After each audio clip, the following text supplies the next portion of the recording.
This next woman is the most interesting woman I've ever had the pleasure of meeting on this podcast.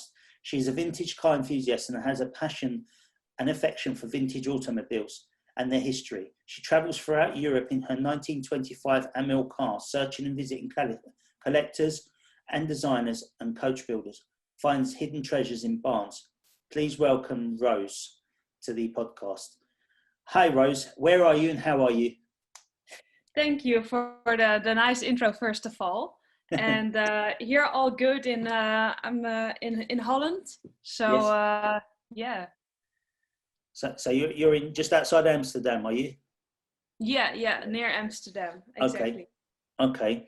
So I see on Instagram you do a lot of car tours on your own and with your dad actually. Your dad's a big car fan.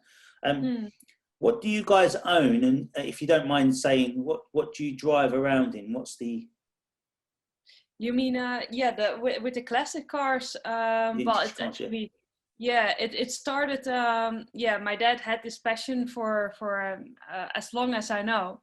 And he introduced me into it. You know, it's in my blood because I grew up with it. One of the most special cars to me is the first De La Haye that he has, which is Henri Chapon, the coach builder. Yes. It's a really amazing car. It's from the 30s,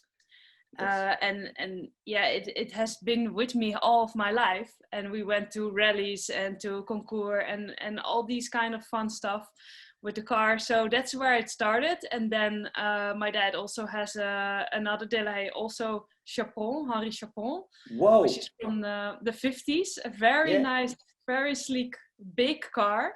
Yeah. And then there's also a Hispano Suiza H6 H6B. It's a Grand Sport. So it's more De La Haye's are more the very chic cars, you know. The luxury cars. And Hispano Suiza is more rough and more badass, or racy.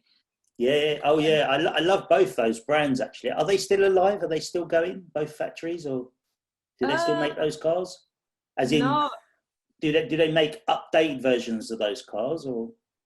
No, I believe everything is gone, and Hispano Suiza had something to do with Skoda, but those brands, that's all gone. Same as with Amilcar, my own car, the Amilcar CGS. That's from the 1920s, as you mentioned. That's all. It doesn't exist anymore, which is too bad. But on the other hand, it also gives the charm, you know, that it's something that is so unique. It doesn't exist anymore, and you have to appreciate it as the history. So have these cars been restored since you've bought them, or did you guys restore them, or how's the? The De La Haye's, the first one that I grew up with has been restored.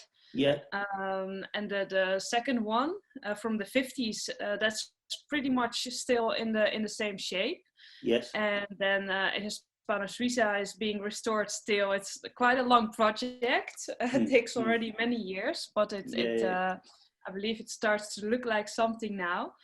And my Amilcar was basically the same as how I bought it. Okay. How long have you had the Amilcar for?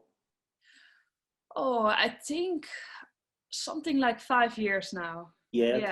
Okay. And so, what rallies have you done? What have you done? The Mille Miglia? Is that? Well, I haven't driven it with my Amilcar. I've done it as in a media car, which was very cool as well. But I believe the CGSS type is allowed in Mille Miglia, and I have the CGS, so it's not on the list, you know.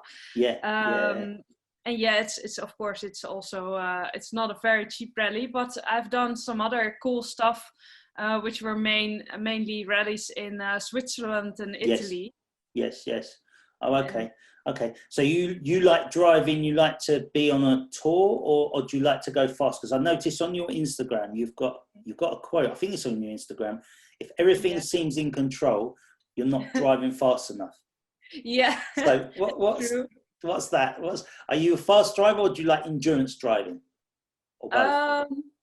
Well, my favorite of always is driving very fast and overtaking everyone I can during a tour, or rally, however you call it. I just want to overtake everyone and go fast. And it's also a bit enhanced. My boyfriend is a racing driver, so I also learned some about the racing, and I just love that. Okay. And then because I haven't been on any tours yet, and I plan on doing some next year. I've been to the Stuttgart Porsche and Mercedes museums, because I love looking into the history of cars and so on. So what I'm planning to do is, my brother, he drives a modern AMG Mercedes E-Class S, which is a lovely motor car, really. So we're going to drive to Stuttgart in that, probably with the rest of the AMG crowd here. I would love to do a tour of Europe in a car which is as old as maybe between 1920 and 1950, around that kind of era.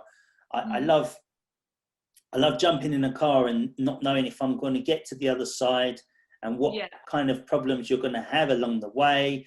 Are the gear sticks too short or too long, and it's, my left leg's hurting because I've dipped the clutch too much, or I love that. That's what I love. So hopefully next year, this lockdown's over, I can pass by and say hello to you in Holland as well. And that would be amazing. That would be quite cool. Yeah, definitely. Yeah. Definitely. I should have to join a bit with my Amilcar. Oh yeah. I don't know what it is. I just love the visual, the smell. Yeah. I mean, it sounds really weird, but I'll go to a concourse of elegance, and I've been with so many relatives, and my wife's come, and my brothers have come and stuff, and they all get, I don't know whether it's the right word, whether you understand, they get pissed off with me, because I stand there either talking to the driver, the owner, about how they've restored it, or where they bought it from, or I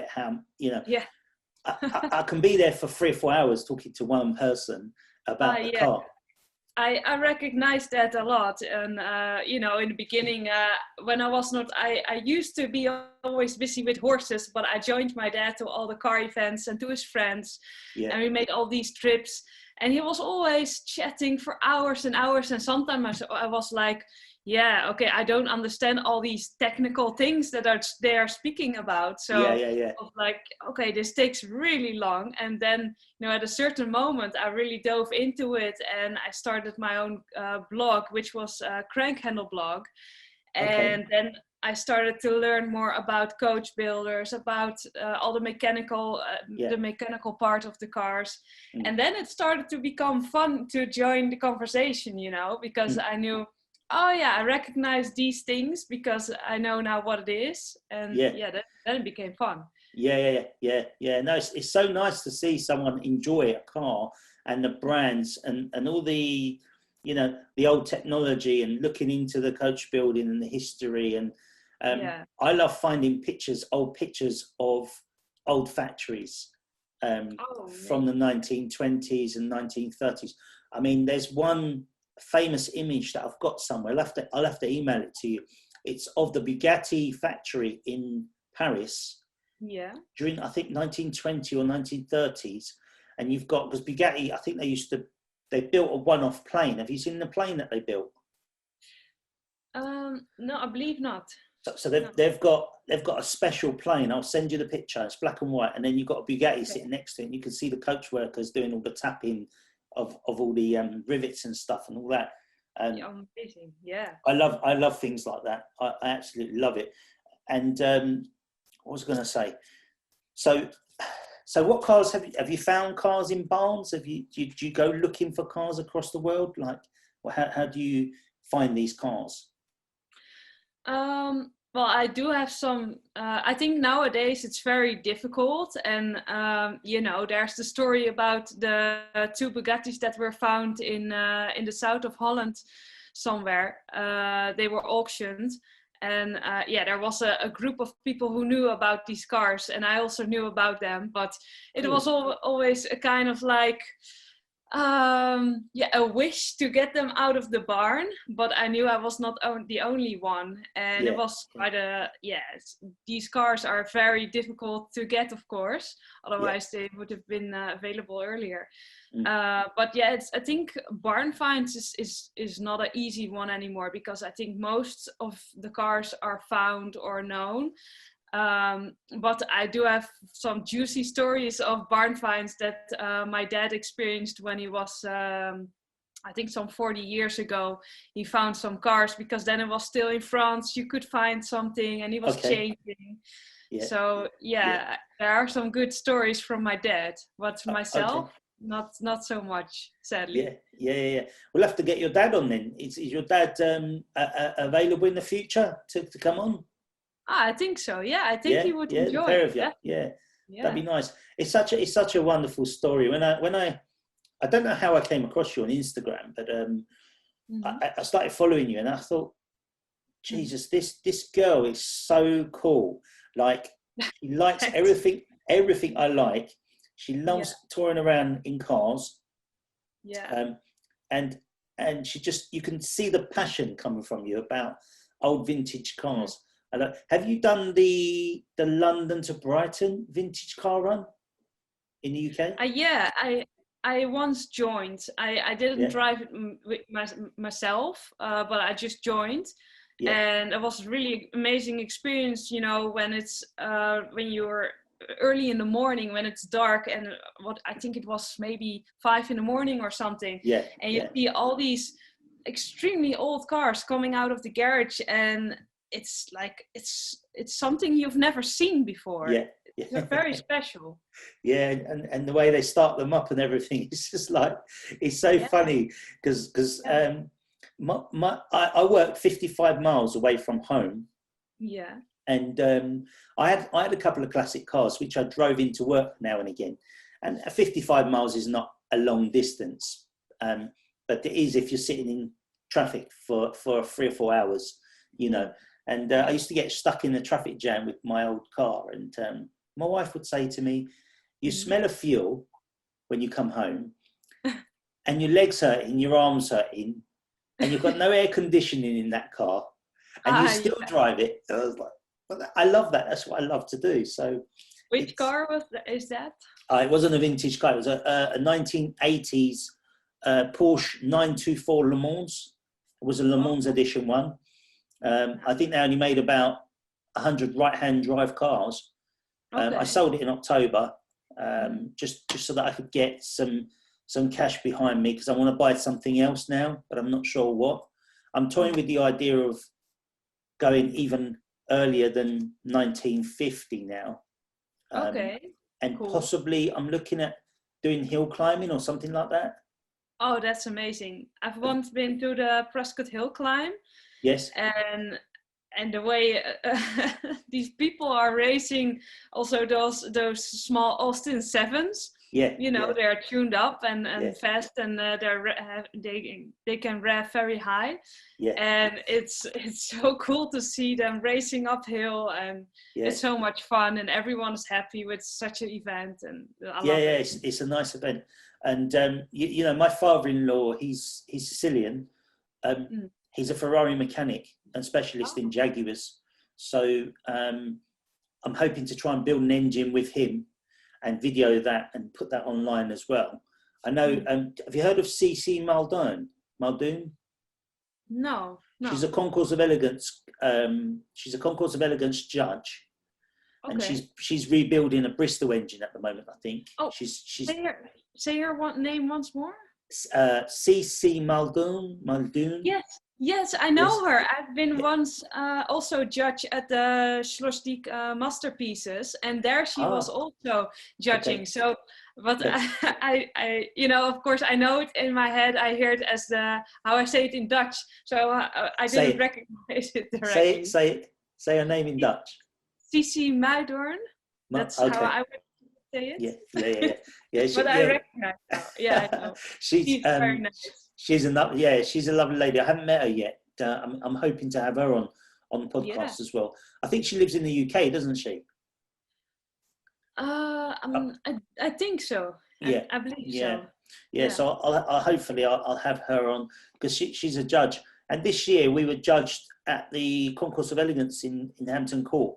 I build electric cars for kids, and one of the ones that I built was a TR3 Triumph for my little son. And that was entered into the Concourse of Elegance Junior side. So when we got there, I said to the lady, we can't drive it because the motor's not connected to the battery. She said, oh, you can push it round. So there's me pushing my little son around the concourse. All you can see is me like running around with the car, pushing it. It was hilarious. My wife said, you can't do that. I said, why not? Like, it doesn't matter, does it? I mean, this is the vintage car and classic car show. I mean, things break down, things happen. So so I know all about that. yeah. So what's your plans for next year then? Are you doing anything special next year in the car scene, or? I don't really have plans yet. My Amilcar had some issues, which most of them are fixed now. Yeah. But I don't really have a certain plan yet. It would be fun to do some rallies again, but yeah, most of the time and money goes now into the company Superpawa. Yeah. So with the cars, I was a bit easy now. But I would love to next year in summer, or when it's good weather again, maybe tour a bit on my own or something, or maybe 1 or 2 rallies. That would be really cool with my dad. I should do something again. Yeah, what's a rally that you're really interested in doing that you haven't done so far? Oh, that's a good one. There's so many rallies and events I would love to do still. But I must say I would maybe do again a cycle car rally as I did before in Switzerland or in Italy, because the group is really nice, because everyone is we're all friends, we're all helping each other if something goes wrong, and there's just a very nice vibe. And there are quite some cars always, and the routes are just so enjoyable through the mountains, and it's also quite a challenge to sit in such a car for so many days and steering. And, my dad, he never wants to drive. He always says, no, you're driving. And I just navigate, and I am a very bad navigator, so I'm glad I don't have to do that. Yeah, I'm the worst navigator in the world, so I prefer to do the driving, really. Although, do you do night driving, or is it mostly in the daytimes? I've done once the 100 miles of Amsterdam, which was also during the night. And first of all, it was really cold in such a car, because you don't have the windscreen, and it's winter, so you're freezing. And so that is the only one I did during nighttime. And it was also something special, because you're never doing that. And we went through Amsterdam, also through the center, and it had something magical for sure. Yeah, you're well positioned where you are in Europe, aren't you? Amsterdam's quite close to a lot of the countries, so you can go. With us, obviously, we're exiting the European Union, aren't we, next year? So I'm not sure how it's going to work out. I'd love to do some tours of Europe, even if it's in a normal car. I need to see like the Stelvio Pass. I need to see the Alps. A lot of my friends at work, where I work, they're Spanish, Italian and French, and they travel all the time around those areas, cycling, cars, bikes, motorbikes. It sounds really, really beautiful. And I'm looking forward to the food as well, because the food here in the UK is not very good at the moment. So well, I'll get shot for saying that by my English friends, but it's not. I'm Turkish Cypriot. I was born here, but my parents are from Cyprus. Yeah. So I'm used to the Cypriot Arabic foods and stuff. Like that. That's nice. I love that. I like some hummus and dates and saluk and all these things. I love that kind of food. I guess that's from there. Yes. It's all from there. So, I mean, look, hopefully soon we'll be out of this lockdown, and we can meet up face to face at some event somewhere in the world. So tell me about Superpawa. So tell me about that. Yeah, you're back again. You were paused for a few seconds. Yeah, tell me about Superpawa. That's quite a surprise, actually. I never really expected to do such a thing. But yeah, I've been always interested in nutrition and in food and vegan food. Yes. That's also an interest of mine. And the Superpawa it's an all natural energy drink, so there are no chemicals in it, and it's a part of the energy comes from matcha, which is a special green tea powder from Japan.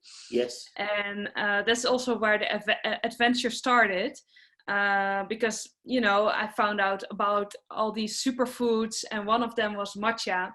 So I was in a cafe, and someone was making a kind of green coffee. So I said, "What is that?" And she said, "Yeah, just try it. It's matcha latte." So I said, "Okay, fine. I will try." And I was like, it's interesting. It's a bit strange, but it has something. And the more I started to drink it, the more I started to like it. And then I just wanted to order it in every restaurant, but I couldn't really find it anywhere except for the big cities. And then it became like a matcha thing that I wanted to do, and that transformed into an energy drink with matcha. And then the whole vision behind the company came with I think you've seen the mask as the logo on the can. Mm-hmm. And we actually made the whole mask also in real life, so you can put it on your head, let's say. Okay. And we made a character of that, which is called Misterpawa, and he's going to do a lot of cool stuff, but he's also here to do good things for the world and to inspire people. So that's a bit the vision. Okay. And that's something I started a year ago together with my boyfriend, and that's now a big part of my focus. Yeah. No, that's good, because so are you? I guess you're an entrepreneur, would you say? Yeah. You like to design and develop products and get them to market. Basically, is what you do. It's interesting because matcha in this country it came out about the first time I ever saw matcha was about 6 years ago, probably around that. Yeah. And I've toyed with the idea of going vegan because of my health condition. So I was diagnosed with lupus, which is an autoimmune disease. And you just feel tired all the time. Your joints are hurting all the time. You just feel really shitty. And then a couple of years ago, I had some blood tests, and they said to me that your bloods are normal. And so I was toying with the idea of going down the vegan, vegetarian route and seeing if I can cut out meat, dairy, just basically everything, really, just to see if I can get my health back on track. Yeah.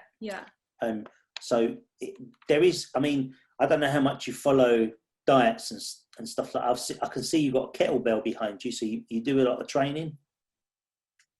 Yeah. I do some training at home and in the gym, and the vegan story is, for me, it also started because of health issues. Yeah. And that's basically how it started. And I was always when I grew up, I never had milk. I always had soy milk because I was allergic. So for me, it was not a very big step to go fully vegan.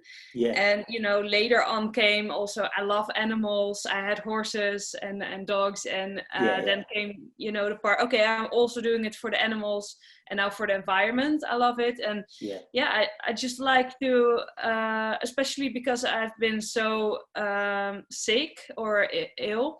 I like to try to live as healthy as possible. And I think, I believe vegan is a very good thing to do.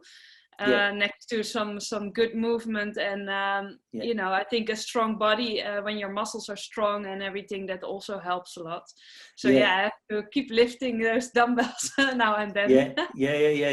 I noticed that. I noticed that when I train every day, even if it's just for half an hour, I feel a lot better, a lot stronger, a lot more movable. You know, my joints are more able to move in three different dimensions instead of just and I get to run around with my little boy a little bit more, kind of thing. That's also a big motivation, I can imagine. I mean, alcohol's no good really for me. I don't drink alcohol at all, actually. Oh, you don't? Okay. No, I never really drink alcohol, and I just try to focus on as many things that are good for me. You know, it's funny because at the one hand, I'm a petrol head in a car from the 20s. And at the other hand, I'm vegan, meditating, yoga, and a bit you know, all these kind of things are also my interest. So that's sometimes maybe like a funny surprise for people. No, I love it. I love that. I think that's great. But I guess with me, I've always loved training CrossFit stuff and pushing my body to its limits. But unfortunately, I like to eat a lot as well, and I like to eat a lot of red meat, which I have cut back a lot now. I'm starting to educate myself. There's a guy called Ben Greenfield. Have you heard of him? I believe not. Okay, you have a look at him. Look at his techniques and what he does to himself to show us what we can achieve with our bodies and our minds. And he just blows your mind away. I can't buy any of the stuff that he's telling me to buy, apart from baking powder, which is supposed to be good for you if you ingest it. But I'm not sure about that, because ingesting raw baking powder is not probably a nice thing.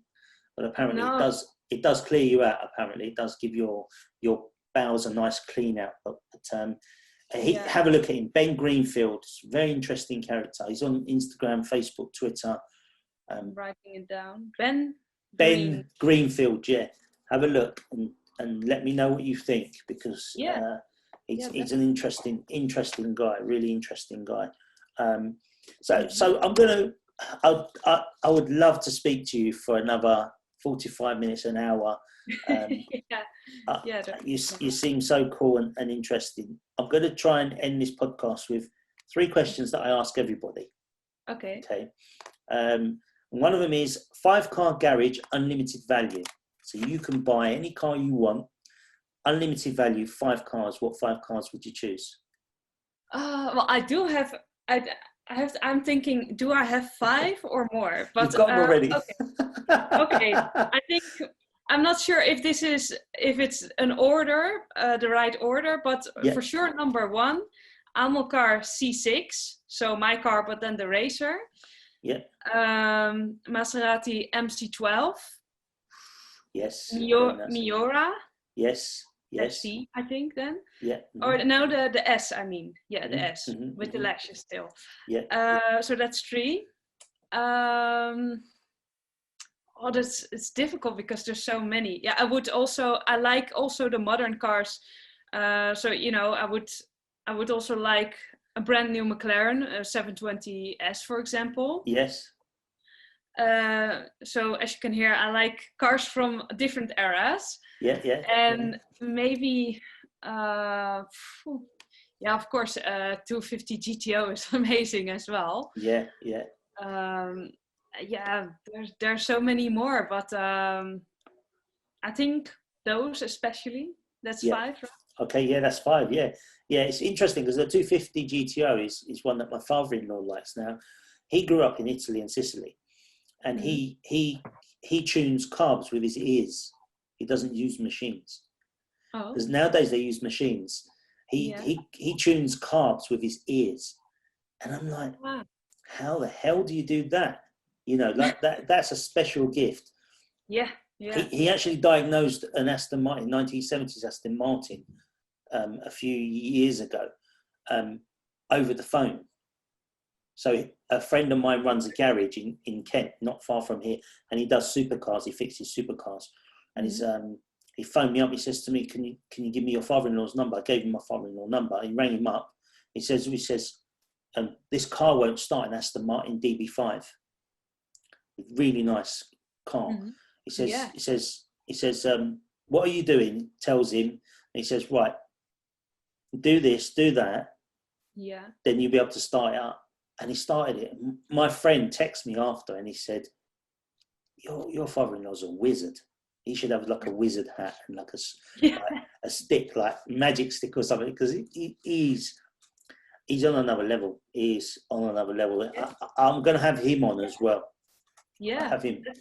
That's very impressive. Yeah, it's like a car whisperer or something. Yeah, that's it. That's it. I'm going to start calling him a car whisperer and see what it does. Yeah. But he's an interesting guy, really interesting guy. Every time I sit with him, he gives me another story about something really interesting.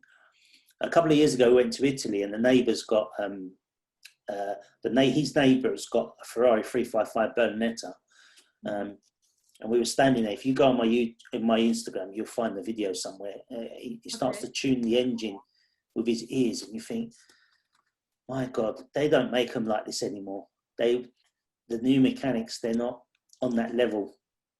Yeah, it's quite scary. But, it is. Okay, so I've got another question. So if you were to go on a road trip, where would you go, and what car, with who? So they could be dead or alive. It could be someone famous. It could be your dad. Who would you go with, and where would you go? Oh, that's a difficult one. Yeah, everyone gets this one. Yeah, I think Australia, or maybe something like South America, Argentina or something. I cannot choose really.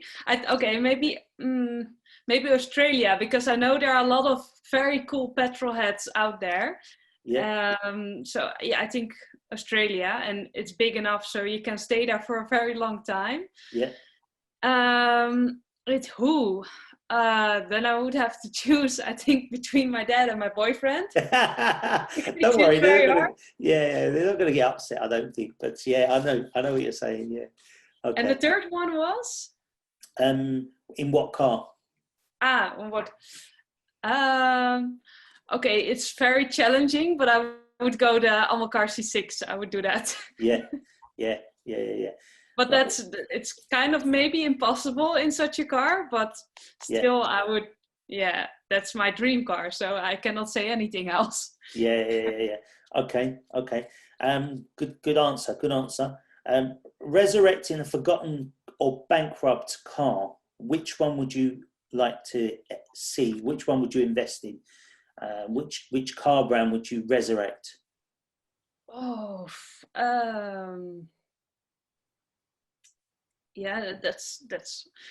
These are really good questions. You have to think about it for at least a day or something. Yeah. There's so many amazing brands that it's a shame that they're gone. Yeah. Oh gosh. I've got you there, haven't I? Yeah. Oh my God. I think I have to think about it for a whole day. My one's always been Bristol. Bristol cars. They went under this year, actually, I think. Okay. They had a nice showroom in Kensington. Okay. And I saw. Museum, or? No, it was a showroom where they sell the cars. Okay. Really, really lovely place on the corner of I think it's Knightsbridge near Harrods. And all of a sudden, one day I saw it empty, and then next minute I see on the internet that they've ceased trading, and I was like, oh man, that's another British brand gone.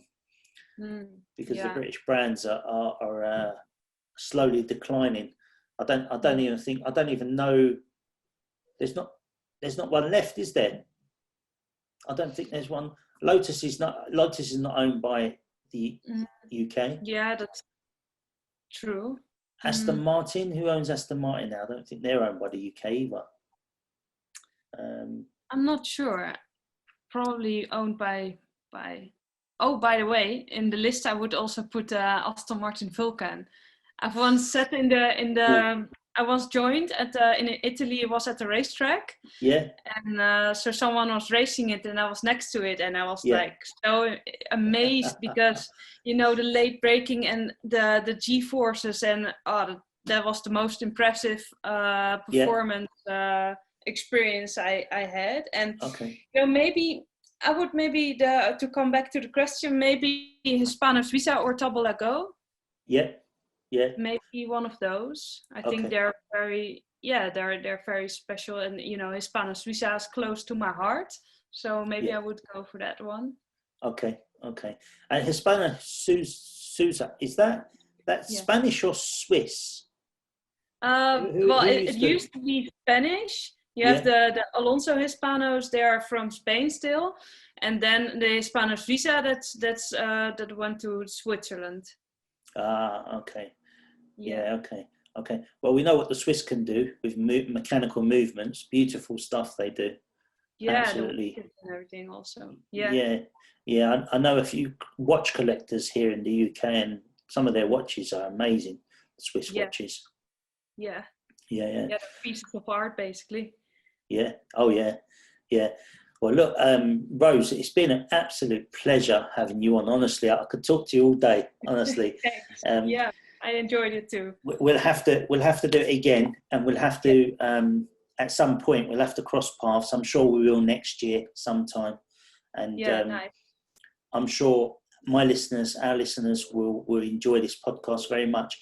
Probably won't go out until January, I'd say early January. This one. Okay. But I will forward all the messages on to you when I actually release on next Monday. You can hear the first 6 that I've recorded, and it's been an absolute pleasure. You're an absolute superstar, honestly. Thank you. Yeah, thanks. Good luck with Superpawa, and send me all the details so that I can post the show notes. So at the bottom of my show notes, I'll put all your links to all your company or whatever you're doing. Okay. Yeah. Where can people find you? You tell us now. What's your links? Myself, I would say you can find me on Instagram at Roos Atalante. And if you like my blog with all the cool stories, then crankhandleblog.com.